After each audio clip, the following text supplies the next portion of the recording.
আসসালামু আলাইকুম সুপ্রিয় দর্শক, সবাইকে জানাচ্ছি ঈদুল আজহার শুভেচ্ছা। সংযুক্ত আরব আমিরাত সহ মধ্যপ্রাচ্যের বিভিন্ন দেশে আজকে ঈদুল আজহা উদযাপন করা হয়েছে, ঈদের নামাজ অনুষ্ঠিত হয়েছে।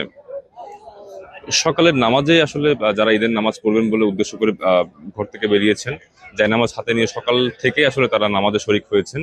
এবং সকালের নামাজের পরপরই আসলে 5টা 41 থেকে 5টা 50-এর মধ্যে সংযুক্ত আরব আমিরাতের বিভিন্ন প্রদেশগুলোতে এই ঈদের নামাজ অনুষ্ঠিত হয়েছে। এখানে কাঁধে কাঁধ মিলিয়ে বিভিন্ন দেশের মানুষ একই সাথে তারা নামাজ আদায় করেছেন। আরো একটি বিষয় যেটি উল্লেখ্য বিষয়, সেটি হচ্ছে সংযুক্ত আরব আমিরাতের বিভিন্ন বড় বড় যে মসজিদগুলো রয়েছে সেগুলোতে আহ, বলা আছে যে বিভিন্নভাবে আসলে যারা মেয়েরা রয়েছেন, মহিলারা রয়েছেন, তাদের জন্য নামাজের সুব্যবস্থা রয়েছে। সেই জন্য মহিলারাও অনেক মসজিদে আসলে নামাজে শরিক হতে পেরেছেন, বা যারা চান তারা আসলে এই ধরনের নামাজে পুরুষদের পাশাপাশি মহিলারাও শরিক হতে পারেন।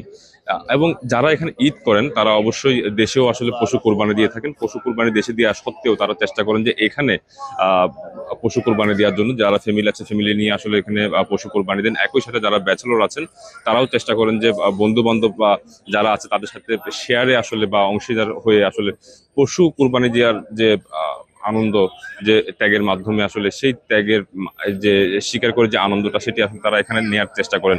এভাবে আসলে প্রবাসীরা এখানে ঈদ করে থাকেন। যে বিষয়ে বলা বাহুল্য সেটি হচ্ছে সংযুক্ত আরব আমিরাতে আসলে বিভিন্ন দেশের মানুষ রয়েছেন, তারা সবাই এক কাঁধে কাঁধ মিলিয়ে আজকে নামাজ আদায় করেছেন।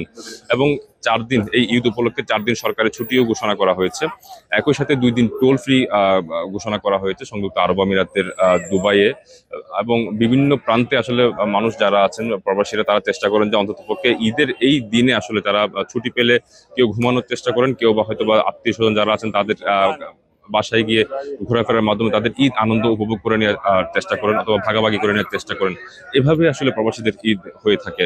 এই ছিল আমার সাথে আজকের মতো এই তথ্য। এখান থেকে আমি বিদায় নিচ্ছি। এতক্ষণ আমি ছিলাম আপনাদের সাথে ইশতিয়াক আসিফ, চ্যানেল 24, সংযুক্ত আরব আমিরাত।